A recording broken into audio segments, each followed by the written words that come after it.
네, 오늘 함께 읽으실 하나님의 말씀은 에스겔 37장 1절에서 5절 그리고 10절에서 14절입니다.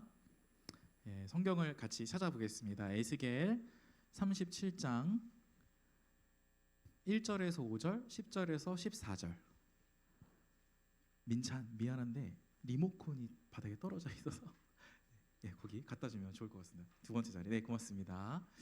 네, 같이 읽겠습니다. 37장 1절에서 5절을 제가 읽어볼게요. 한번 들어봐 주세요. 여호와께서 권능으로 내게 임재하시고 그의 영으로 나를 데리고 가서 골짜기 가운데 두셨는데 거기 뼈가 가득하더라. 나를 그 뼈 사방으로 지나가게 하시기로 본즉 그 골짜기 지면에 뼈가 심이 많고 아주 말랐더라. 그가 내게 이르시되 인자야 이 뼈들이 능히 살 수 있겠느냐 하시기로 내가 대답하되 주 여호와여 주께서 아시나이다.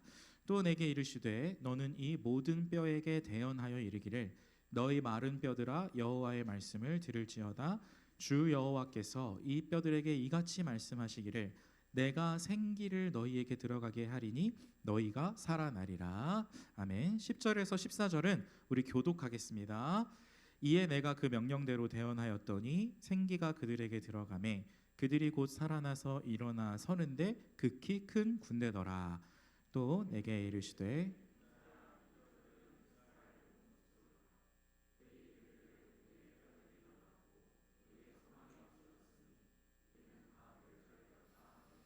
그러므로 너는 대언하여 그들에게 이르기를 주 여호와께서 이같이 말씀하시기를 내 백성들아 내가 너희 무덤을 열고 너희로 거기에서 나오게 하고 이스라엘 땅으로 들어가게 하리라. 내 백성들아 내가 너희 무덤을 열고 너희로 거기에서 나오게 한즉 너희는 내가 여호와인 줄. 같이 읽겠습니다. 내가 또 내 영을 너희 속에 두어 너희가 살아나게 하고 내가 또 너희를 너희 고국 땅에 두리니 나 여호와가 이 일을 말하고 이른 줄을 너희가 알리라. 여호와의 말씀이니라. 아멘. 빌더스 여러분 반갑습니다. 네, 동기별로 또 이렇게 앉아서 같이 예배 드리니까 감회가 새롭네요. 어느덧 12월입니다. 여러분 2024년이 이제 마지막 성큼성큼 마지막 달이 되었고요. 우리 수험생들은 좀 그간의 피로를 좀 풀고 긴장을 풀고 좀 쉼을 즐기고 있는지 모르겠습니다. 부디 좀 그런 시간이길 바라고, 또 대학생, 대학원생들은 한창 피치를 스퍼트를 올려야 되는 그런 기말 기간이 아닌가 싶어서 여러분에게 격려와 위로를 전합니다. 마지막으로 우리 직장인들 무슨 말을 할까요? 우리 직장인들에게 연초나 연말이나 쉼없이 달려가고 있는 우리 직장인들에게 주님의 위로와 사랑을 전합니다. 어쨌든 올해 마지막까지 우리 빌더스가 좀 하나님이 공급하시는 새 힘과 능력으로 저희가 좀 힘차게 달려나가기를 좀 소망해요. 우리가 시작하기에 앞서서 좀 같이 축하하고 좀 격려해야 할 지체들이 있어서 좀 언급을 하고자 합니다.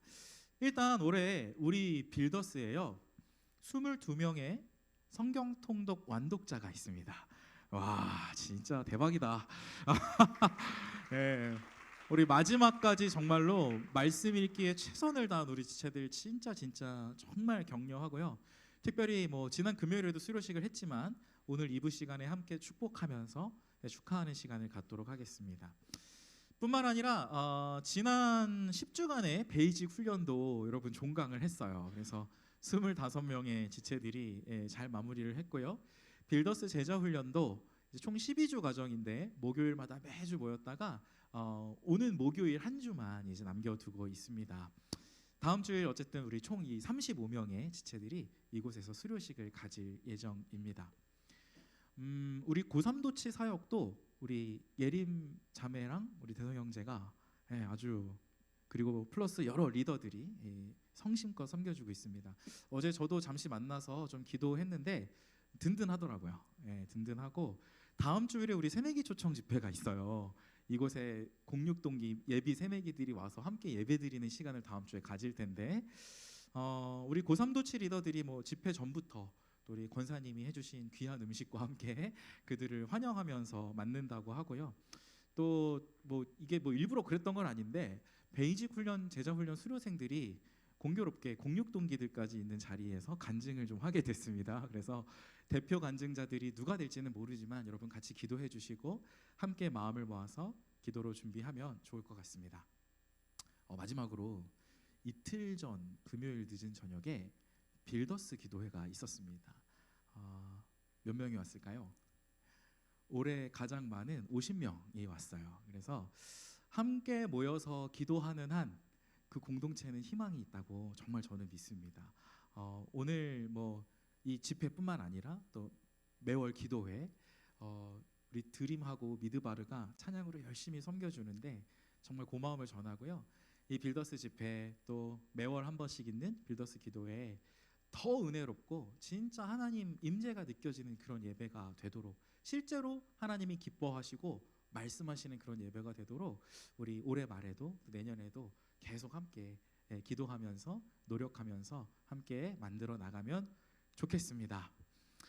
여러분, 저는 오늘 개인적으로요 여러분과 2주 만에 만나는 시간입니다. 왠 줄 아세요? 지난주에 기억하시는 분들이 있으시죠? 그 브릿지 설교를 다녀왔어요. 그래서 여러분과 2주 만에 만나는 거라 좀 특별히 더 반갑고요. 몇몇 지체들이 물어보더라고요. 목사님 브릿지 가셔서 좀 어떠셨어요? 물어보는데 비밀이에요. 그냥 만나서 따로 따로 말씀을 드리도록 하고, 어쨌든 다사다난한 경험을 좀 하고 왔습니다. 어쨌든 그렇고, 제가 이 말씀 왜 드리냐면 지난주에 4명의 새가족 지체가 등반을 했다고 들었어요. 근데 아쉽게도 제가 얼굴을 보고 인사를 나누지를 못해서 혹시 오늘 좀 함께 하셨는지 좀 제가 궁금해서, 우리 민서 형제 오셨나요? 민서 형제? 손만 들어주시면 됩니다. 고맙습니다. 네, 그리고 박수 이따가 끝나고 4명이니까 성환 형제 오셨어요? 성환 형제, 반갑습니다. 성환 형제. 그리고 은림 자매 반갑습니다. 네, 반갑고, 한 명이 누구였더라? 내가 외웠는데 잠깐만요. 관우야, 정관우, 관우 형제. 반갑습니다. 네, 우리 4분의 등반 지체 다시 한번 환영합니다. 네. 네, 여러분이 또 우리 빌더스 공동체에 잘 녹아들 수 있도록 저희 기존 지체들도 최선을 다해서 노력하겠습니다. 자, 여러분, 오늘 지난주에 잠시 한 주 쉬어갔지만 지금까지 이어오던 시리즈 설교를 좀 계속 나가보도록 하겠습니다.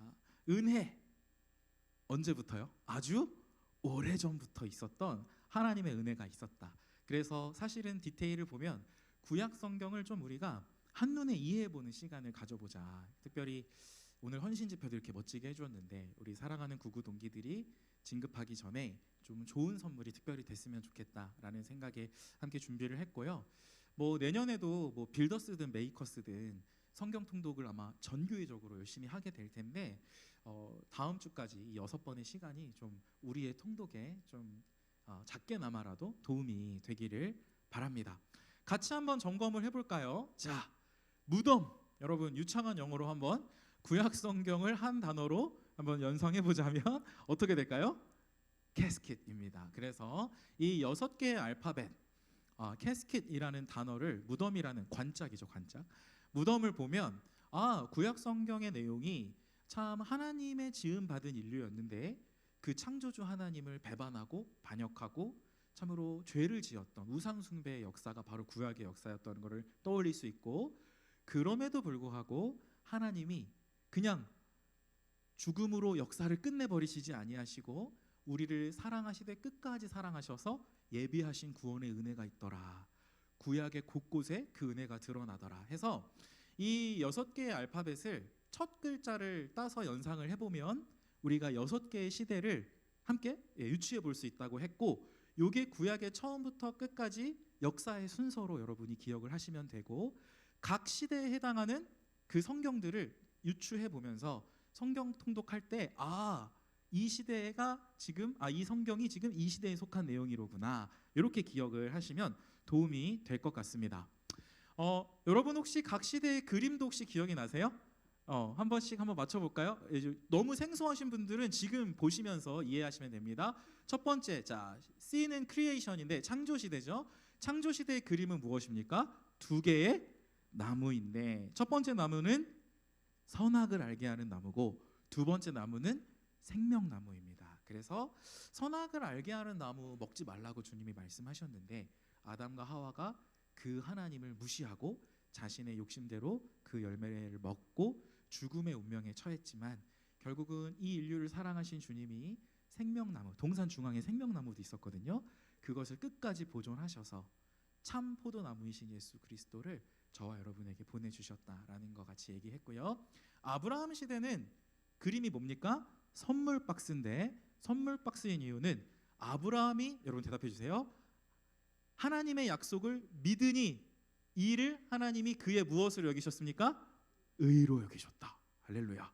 이 의는 바울이 구원으로 해석합니다. 그래서 우리의 구원은 우리가 어떤 멋진 하나님 앞에 인정받을 만한 공로나 선행을 해서 얻는 게 아니라 마음으로 진실하게 믿을 때 의롭게 된다, 구원받는다라는 것을 아브라함 시대 창세기 15장에서부터 알 수 있었고요.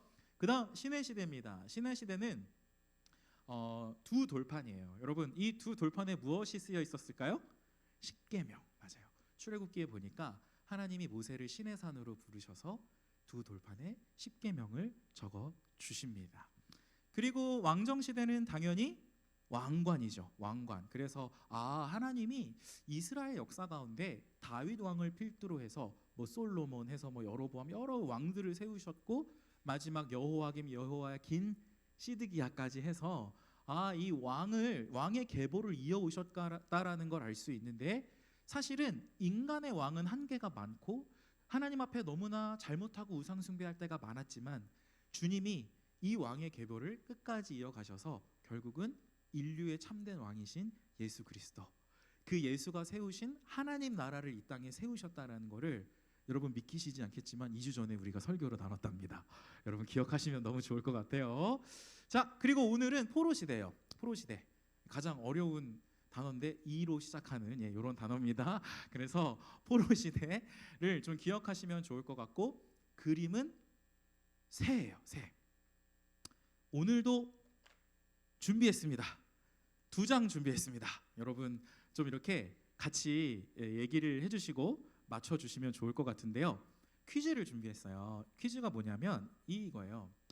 우리가 오늘 다룰 내용은 포로 시대인데 이 포로 시대의 그림이 왜 새일까?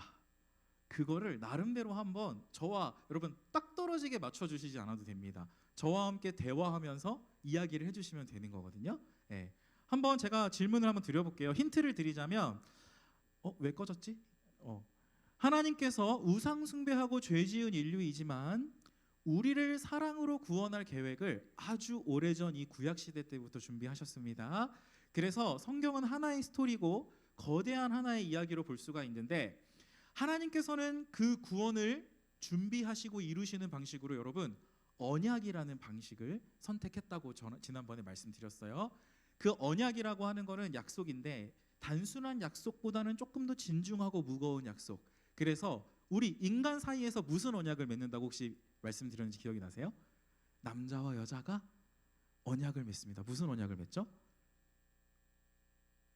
대성아 도와줘. 남자와 여자가 무슨 언약을 맺지?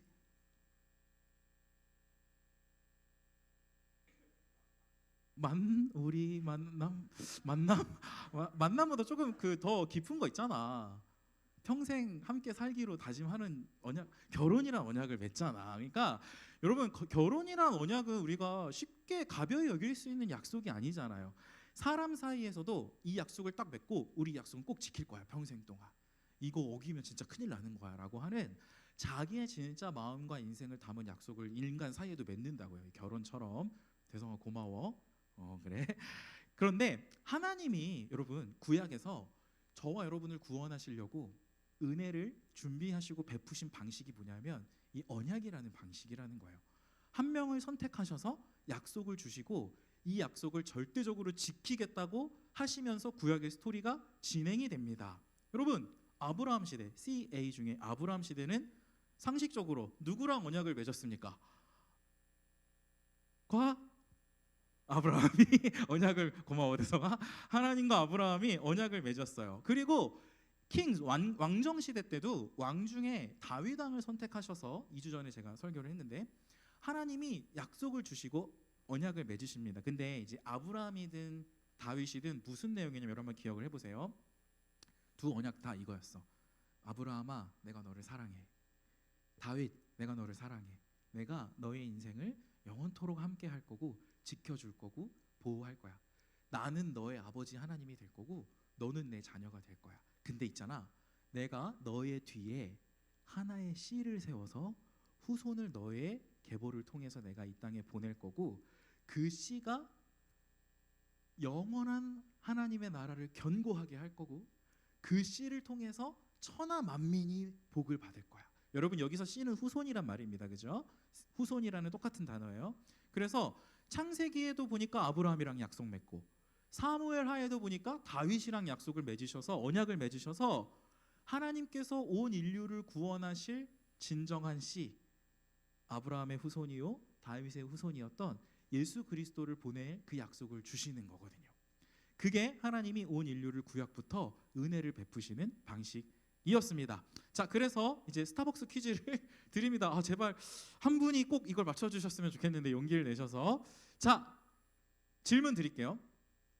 이 창세기 아브라함 언약하고 사무엘 하의 다윗 언약 사이에 출애굽기에 보면 하나님께서 두 돌판을 주시면서 거기에 십계명을 주시면서 자, 이게 나 하나님과 너 이스라엘 사이에 지켜야 할 계약이야, 약속이야 라고 말씀하시면서 계약 조건으로 십계명을 주십니다. 그리고 그 계약의 효과가 있었죠. 여러분 한번 대답을 해주시겠어요? 이 십계명을 잘 지키면 뭘 받고? 복을 받고 이 십계명을 어기면 저주를 받는다, 심판을 받는다. 이게 계약의 조건이었고 실제로 계약서에 이스라엘이 사인을 했습니다. 아멘, 지키겠습니다. 아멘, 우리 지킬 수 있어요. 하나님 약속했거든요. 사인했어. 그래서 그 결과는 뭐였습니까? 이스라엘 백성들이 불순종해서 심판을 받았어요. 지키면 복을 받고 어기면 심판을 받는다고 했는데 그 심판의 종류가 그 중에 약속되었던 심판의 종류 중에 하나가 뭐냐면 바로 너희의 시체를 새들이 와서 쪼아 먹을 거야. 이런 약속이었거든요. 그래서 포로 시대의 그림이 새인 이유는 바로 이스라엘 백성들이 이 언약 땡땡 언약을 어겼기 때문입니다. 그렇게 오늘의 스토리가 시작이 되는 거거든요. 무슨 언약인지 혹시 맞춰주실 분 계세요? 도와주세요. 오, 할렐루야. 황찬미, 구구동기 황찬미, 제발. 정답입니다. 감사합니다. 모세 언약. 자, 좀 전달 좀 해주세요. 네, 감사합니다. 역시 고맙습니다. 한 명도 없으면 어떡하지 막 고민했는데 황찬미 고맙습니다. 모세 언약이에요. 그러니까 언약을 맺고 그 언약을 지키시는 방식으로 하나님이 우리를 구원해 주시기 원하셨어요. 여러분 이 언약들이 계속 맺어지고 지켜지고 맺었다가 모세 언약은 이스라엘이 깨버렸지만 여러분 다음 시간에 얘기합니다. 다음 주에 이 깨어진 모세 언약을 대신해서 하나님이 예레미야를 통해 새롭게 맺으신 언약이 있어요. 그게 바로 새 언약이고 히브리서에 보니까 그 새 언약의 에이전트, 중보자, 중개인으로 예수 그리스도가 이 땅에 오신 거예요. 그리고 그 예수를 믿는 모든 자들이 새 언약의 혜택을 누리게 된 것이 오늘 저와 여러분입니다. 그 얘기는 다음 주에 하도록 할게요. 자, 어쨌든 모세 언약을 어김으로 해서 이 맹금류, 여러분 이 새는 모세 언약에 예견되었던 저주고요. 실제로 이들이 하도 우상 숭배를 하고 돌아오라 돌아오라 했던 선지자들의 이 말에 귀를 기울이지 않으니까 실제로 바벨론 아수르의 나라가 멸망해 버리고 포로로 끌려가면서 실제로 그들의 시체가 새들이 와서 쪼아먹니 너무나 비극적인 일이 발생을 하게 됩니다. 자, 여러분 복음을 우리가 알고 믿으면 괜찮은데 혹시나 이런 얘기를 듣고 여러분 그러면 우리 하나님은 오늘도 우리가 죄 짓고 잘못하면 새를 보내서 우리 시체를 쪼는 그렇게 이해하시면 안 되고요. 그죠? 그 얘기만 알고 돌아가시면 안 되고 이제부터 이야기가 진짜죠. 잘 한번 들어보시기 바랍니다. 이스라엘 왕들의 끊임없는 불순종과 죄악이 있었는데 모세 언약의 저주가 그래서 실제로 이스라엘 가운데 임합니다. 그래서 이제 포로 시대가 시작이 되었고요. 나라가 망했고 바벨론으로 포로를 끌려갑니다. 죄의 결과예요. 그래서 이 새를 연상시키면서 우리가 포로 시대가 시작되었다. 자, 오늘 포로 시대를 간략하게 살펴볼 건데 목표는 두 개예요. 첫 번째는 이 포로 시대, 왕정 시대랑 살짝 걸쳐 있는데 왕정 시대와 포로 시대를 걸쳐서 활동했던 선지자 2명에 대해서 그 스토리를 간략하게 한번 볼 겁니다. 누구냐면 제가 엘리야라고 적었어요. 예레미야입니다. 제가 졸렸네요. 제가 자막 만들 때 좀 졸렸습니다. 용서하세요. 예레미야와 에스겔이에요. 엘리야라고 제가 예레미야와 에스겔이고, 또 두 번째 목표는 뭐냐면 이 두 선지자의 내용을 살필 때 이 스토리에 드러난 하나님이 어떤 분인가, 은혜의 하나님인데 하나님이 왜 은혜로우신 하나님인가를 함께 살펴보고 그 하나님의 교훈을, 그 성품을 우리의 삶 가운데 함께 담아보도록 하겠습니다. 자, 그래서 엘리야로 출발합니다. 엘리야를 자꾸 예레미야로 출발합니다. 예레미야는 어떤 선지자였냐면요, 남유다, 특별히 남유다 거의 멸망할 때쯤부터 시작해서 실제로 예루살렘이 파괴되고 이스라엘이 멸망한 광경을 너무나 슬프게도 목격한 선지자였어요. 돌아오세요. 그 죄의 길에서 돌이키셔야 합니다. 하나님의 뜻은 여러분이 돌이키면 살아난다고 약속하셨어요 라고 무수하게도 선포했지만 실제로 핍박도 많이 받고 그 이스라엘 백성들의 죄악의 결과로 나라가 망해버리는 그러한 결과를 눈으로 목도하면서, 여러분 예레미야서 뒤에 하나의 성경이 더 붙어있는데 혹시 아세요? 예레미야 애가가 있습니다. 애가는 슬픈 노래잖아요. 왜 슬픕니까? 나라가 망하게 생겼으니까 슬픈 거죠. 그죠? 거의 이제 그런 슬픈 노래도 예레미야가 불렀다라는 거예요. 그래서 예레미야의 굵직한 내용들은 이거예요. 일단 죄를 지적합니다. 이스라엘 율법에 불순종했어. 여러분, 하나님이 여러분과 맺으셨던 그 모세 언약 있잖아요. 우리 10계명 하나님의 율법에 잘 순종하기로 했는데 여러분 그거 어겼어요. 그러니 이 나라가 망할 겁니다. 주님이 말씀하신 이 10계명을 어기면 저주가 임한다고 했는데 그 저주가 실제로 임할 거예요. 여러분 파괴될 거예요, 예루살렘이. 그리고 여러분 그 저주대로 나라가 망하고 70년 동안 우리가 포로 생활을 하게 될 겁니다라는 거를, 여러분 목사도요, 여러분의 이제 뭐 순장님들도 마찬가지겠지만 듣기 싫은 얘기 하고 싶지 않거든요. 이 얘기를 들었을 때 마음이 아프게, 남의 마음이 아프고 불편한 얘기 굳이 하고 싶지 않아요. 근데 선지자들은 하나님이 명령하신 이 이야기들을 전해야 했어. 잘못된 게 보이면 그걸 지적했어야 했어. 그리고 그 길에서 돌이킬 수 있도록 계속 권면해야 했습니다. 왜요? 그게 하나님 원하시는 거니까. 그 사람들한테 미움은 받을지언정, 그 사람들과의 관계가 껄끄러워질지언정 그 하나님이 명령하신 그 말씀을 이렇게 예레미야는 전했어요.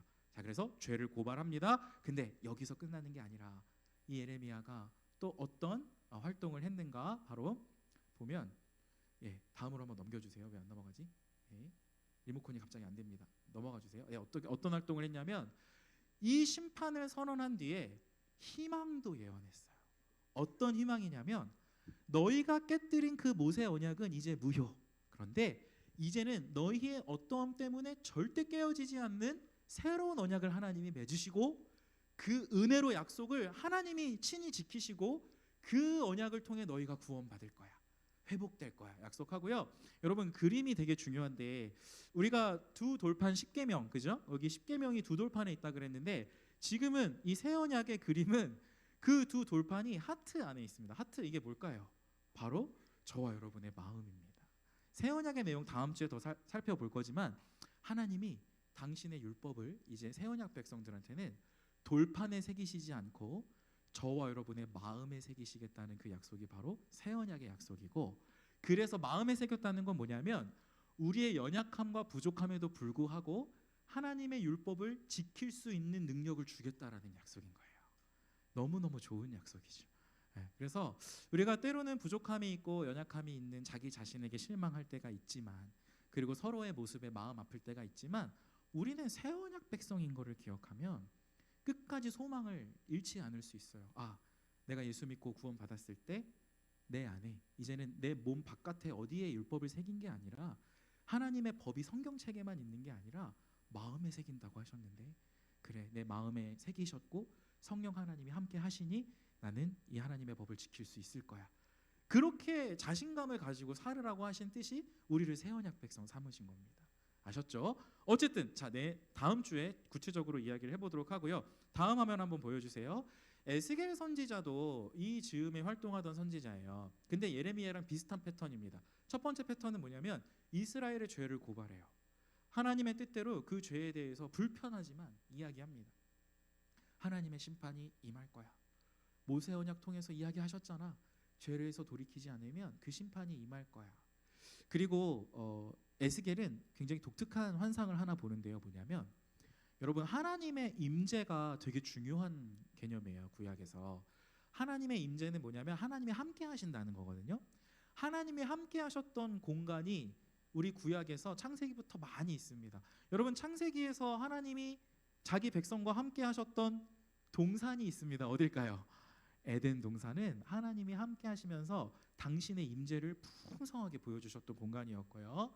뿐만 아니라 솔로몬이 성전을 지었을 때 그 성전에도 하나님이 빽빽한 구름을 보여주시면서 내가 이 성전을 너무 기뻐하고 너희 이스라엘 백성과 내가 함께한다 라는 것을 나타내 주셨어요. 근데 문제는 뭐냐면 이렇게 에덴 동산도 성전도 하나님의 임재가 충만한 그런 공간이었는데 에스겔이 뭘 봅니까? 하도 이스라엘이 죄를 지으니까 우상 숭배를 계속하니까 그 빽빽했던 하나님의 구름, 하나님의 임재가 이제는 성전을 떠나가는 장면을 목격하게 되는 거예요. 에스겔의 환상 중에 하나님이 그걸 보여주십니다. 성전이라고 하면 하나님을 예배하는 곳이고 하나님이 안 계시면 그냥 아무런 소용이 없는 그냥 건물뿐인 공간 아닙니까? 근데 하나님의 그 임재가, 영광이 이제 이렇게 하늘로 올라가서 성전 동문에서 성전을 떠나가 버리는 그런 광경을 에스겔이 목격해요. 이 캐스킷이라는 이 시리즈를 지으신 교수님이 계신데 그 교수님이 이 장면을 뭐라고 얘기하냐면 자기가 이제 구약학자인데 구약 성경 전체에서 가장 비극적이고 슬픈 장면이다라고 이 에스겔의 이 하나님 임재가 떠나는 장면을 말씀하신 것을 제가 본 적이 있습니다. 어쨌든 다음 화면, 하나님이 계시지 않는 이스라엘은요, 그리고 그 성전은 그냥 우상 숭배하는 이방 민족과 다를 바가 없는 거예요. 근데 이런 이스라엘을 또 그냥 두지 않으시고 에스겔에서도 어떤 은혜의 내용이 있습니까? 바로 마른 뼈 환상을 보여주십니다. 에스겔 37장에서 마른 뼈 환상을 보여주시고 하나님이 거기 함께 계신다라는 여호와 삼마의 내용도 알려주시는데, 자 일단 다음 화면, 마른 뼈 환상을 우리가 한번 같이 읽어보면서 이게 어떤 내용인지를 일단 이해하고 우리 삶에 담는 게 굉장히 중요하거든요. 자 이제부터 함께 읽어 나갈 텐데 하민 준비해 주시고, 자 이 에스겔 37장 마른 뼈 환상을 보실 때 생기의 역할이 중요합니다. 생기, 마이크 있죠? 네, 준비하시고 생기의 역할에 주목해서 우리 한번 보도록 하겠습니다. 시작. 그가 내게 이르시되 인자야 이 뼈들이 능히 살 수 있겠느냐 하시기로 내가 대답하되 주 여호와여 주께서 아시나이다. 또 내게 이르시되 너는 이 모든 뼈에게 대언하여 이르기를 너희 마른 뼈들아 여호와의 말씀을 들을지어다. 주 여호와께서 이 뼈들에게 이같이 말씀하시기를 내가 생기를 너희에게 들어가게 하리니 너희가 살아나리라. 생기가 들어가면 살아나요.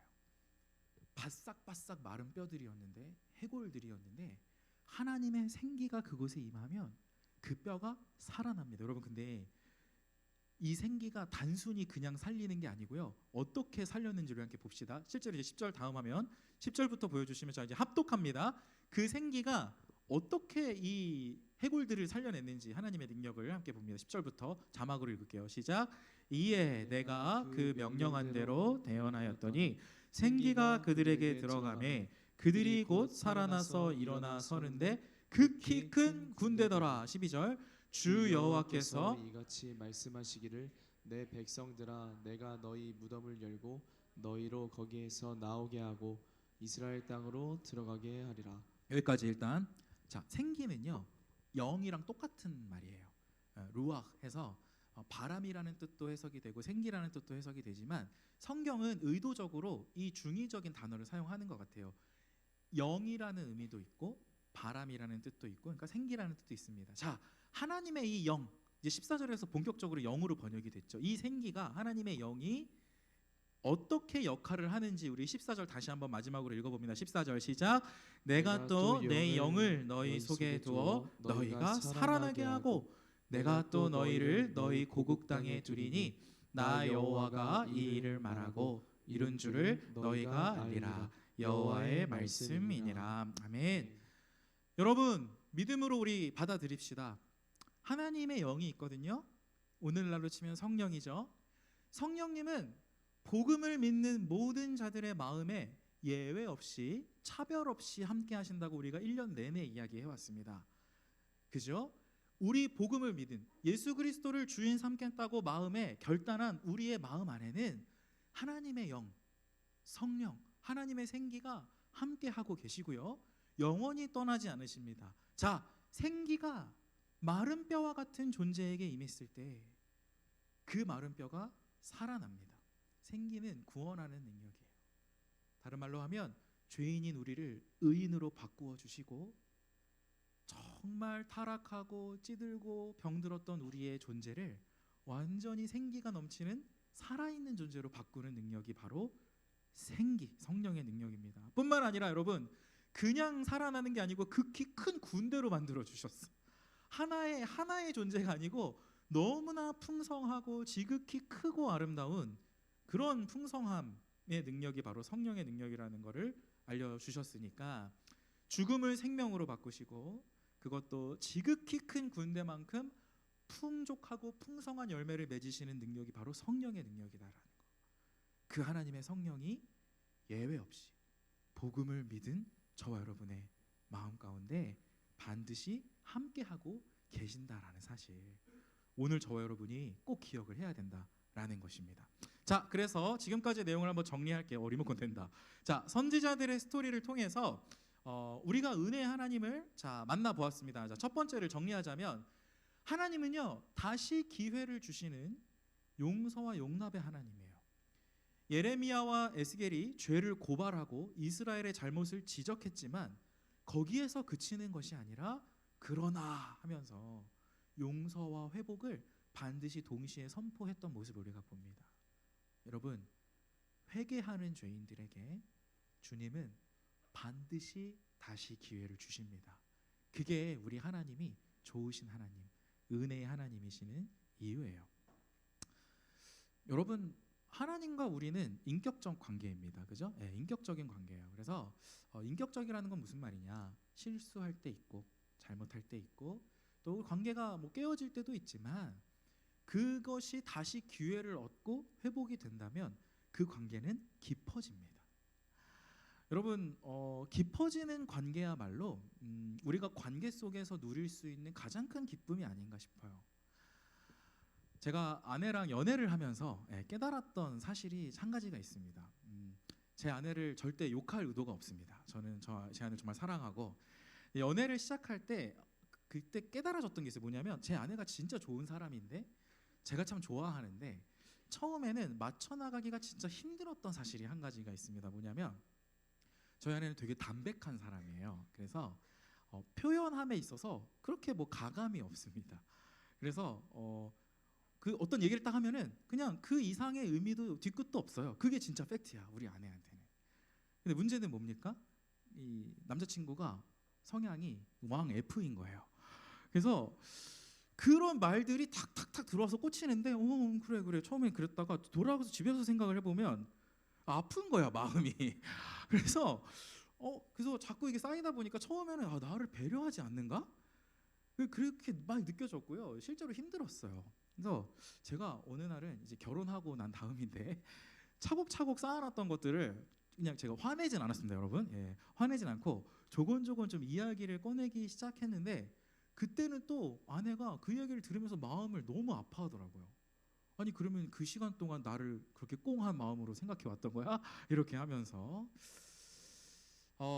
무슨 얘기를 하고 싶은 거냐면 중간에서 만나고자 하는 노력이 서로에게 있는 것이 저는 인격적인 관계라고 생각을 합니다. 그래서 저도 이제 결혼 관계를 좀 지속을 해오면서 이제는요, 이게 되게 귀해요. 뭐냐면 마음의 힘듦보다는 그런 상황이 또 생길 때 이제는 좀 서로를 이해하고 좀 그 성향들을, 마음들을 좀 헤아리면서 중간에서 맞춰 나가고자, 만나고자 하는, 접점을 이루고자 하는 노력을 저와 아내가 하게 된 것이 굉장히 기쁘고요. 이제는 이제 몇 년이 지나다 보니까 그런 노력과 그런 배려를 이제 하고 있다라는 게 보여요, 눈에. 그러면 되게 고마워요. 그리고 그 서로의 다름은 어떡하겠어? 다름은 하나님이 그렇게 만드셨는데. 근데 그럼에도 불구하고 서로 맞춰 나가고 접점을 찾아가고자 하는 그 관계가 되게 재밌고 깊어지는 것이고 기쁨이 있습니다. 예, 그래서 저는 저의 아내와의 이 결혼 생활이 너무 행복합니다. 진심이에요. 예, 진심으로 행복합니다. 무슨 말을 하고 싶은 거냐면 다시 기회를 주시는 주님이잖아요. 회개하는 죄인에게 주님은 반드시 다시 기회를 주거든요. 우리에게 이렇게 용서와 용납을 베푸신 이유는 하나님이 여러분과 그 깊은 관계를 누리고 싶으신 거예요. 그러니까 여러분, 그래, 우리 하나님은 죄 지은 나를 용서하시고 다시 기회를 주시는 주님인 것을 여러분 감사하시되 남용하지 마시고요. 그러니까 마음 놓고 죄 짓지 마시고 여러분 한 번 사는 인생 좀 풍성해야 합니다. 풍성하려면 관계가 깊어지려면 다시 얻은 이 용서 가운데 이제는 여러분 순종으로 좀 나아가 보세요. 그리고 내가 디딘 이 한 발짝 나아간 걸음을 통해서 그 순종을 통해서 주님과의 깊은 관계를 좀 누려보십시오. 거기에 신앙생활에 기쁨이 있습니다. 한 발짝만 나아가 봅시다. 용서받은 사람답게, 용납받은 사람답게 이제 우리도 좀 그 용서하신 하나님의 마음을 헤아려 보자고요. 용서받았으니까 감사하다, 또 죄 지으러 가고 다시 와서 회개하고 감사하고 죄 지으러 가고 이게 아니라 깊어진 하나님과의 관계, 더 여물어가는 성숙해가는 아버지와 자녀의 관계, 그 기쁨을 누릴 수 있는 우리의 신앙이 되었으면 좋겠어요. 자, 두 번째는 뭐냐면 우리가 이걸 또 발견해요. 살리시고 함께하시고 도우시는 성령님이 계시는구나. 여러분 마른 뼈와 같은 인생인데 생기가 임하니까 군대가 됩니다. 지극히 큰 군대가 돼요. 여러분 여러 가지 이유가 있겠죠. 우리에게 성령으로 찾아오셔서 마른 뼈와 같이 바싹바싹 마른 죄인들의 인생을 살리시고 극히 풍성한 인생으로 이끌어가기 원하시는 데는 여러 가지 하나님의 목적이 있을 거예요. 근데 저는 그 중에 한 가지를 오늘 함께 이야기하고 말씀을 마치고자 합니다. 여러 이유가 있겠지만 굳이 우리에게 이 성령으로 함께 하시는 이유는 이 연말에 우리 서로를 향한 용서와 용납을 좀 발휘해 보면 어떨까? 먼저 용서하시고 용납하신 그 은혜를 우리에게 주신 이유는 너희도 이와 같이 하라, 너희도 이와 같이 할 수 있다 라고 하신 주님의 뜻이 있지 않을까 생각을 해봅니다. 말씀을 정리합니다. 에스겔 성경의 마지막은 이렇게 끝나요. 우리 함께 읽어보겠습니다. 자, 35절 에스겔의 맨 마지막 구절이에요. 여호와 삼마 들어보셨죠? 함께 읽습니다. 시작. 그 사방의 합계는 18,000척이라. 그날 후로는 그 성읍의 이름을 여호와 삼마라 하리라. 아멘. 에스겔이 봤잖아요. 하나님의 임재가 분명 성전을 떠났거든. 죄 지은 거 보다 못해서 하나님의 임재가 떠나갔어요. 근데 그냥 그렇게 버려진 성전인 줄 알았고 그렇게 하나님의 임재가 함께하지 않는 이스라엘인 줄 알았는데 에스겔은 다시금 하나님의 비전을 선포하는 겁니다. 하나님이 자기 지으신 백성 가운데, 그 지으신 성전 가운데 함께 계신다. 여호와 삼마는 무슨 뜻이냐면 여호와께서 거기 계신다라는 뜻이에요. 사랑하는 여러분, 예수를 믿고 구원받은 저와 여러분에게 하나님의 생기, 하나님의 영이신 성령께서 우리 마음 안에 함께 계십니다. 거기 계셔요. 우리 존재 한 가운데. 이 에스겔의 마지막 말씀처럼 비록 죄 때문에 버려진 것 같았던 저와 여러분이지만 여호와께서 바로 그 자리에 생명과 회복과 도우시는 영으로 우리 마음에, 우리 삶의 자리에 함께 계시는 것입니다. 성령께서 우리와 함께 하시는 한 우리는 다시금 주님의 용서와 용납을 언제든 다시 누릴 수 있고요. 그런 여러분 회개하시면 돼요. 그죠? 회개하시고 주의 길로 돌아가십시오. 그러고 거기서 한 발짝을 더 나아가면 주님과 깊어지는 그 관계가 깊어지는 기쁨을 누릴 수 있습니다. 우리 공동체도 마찬가지죠. 성령께서 우리 공동체와 함께 하시는 한 우리는 주님이 베푸신 그 용서와 용납으로 이제 서로에게도 그 사랑으로 다가갈 수 있어요. 여러분 용기가 필요하면 그 용기 성령이 주신다고요. 아니, 마른 뼈를 군대로도 만드는데 뭘 못 해주시겠어 성령님이. 그 문제의 해결도 성령님이 친히 주실 것입니다. 여러분 이 하나님이 바로 구약의 선지자들을 통해서 드러났던 구원과 회복의 하나님이고요. 바로 오늘 저와 여러분의 삶 가운데 함께 하시는, 우리 공동체 가운데 동일하게 역사하시는 그 성령님이십니다. 여러분 이 하나님을 굳건히 신뢰합시다. 그리고 그 주님께 순종합시다. 이 연말 오직 주님께서만이 주실 수 있는, 이루실 수 있는 참된 치유와 회복과 화목을 우리 모두가 누리는 빌더스 공동체 되기를 간절히 기도합니다. 자, 함께 찬양하겠습니다.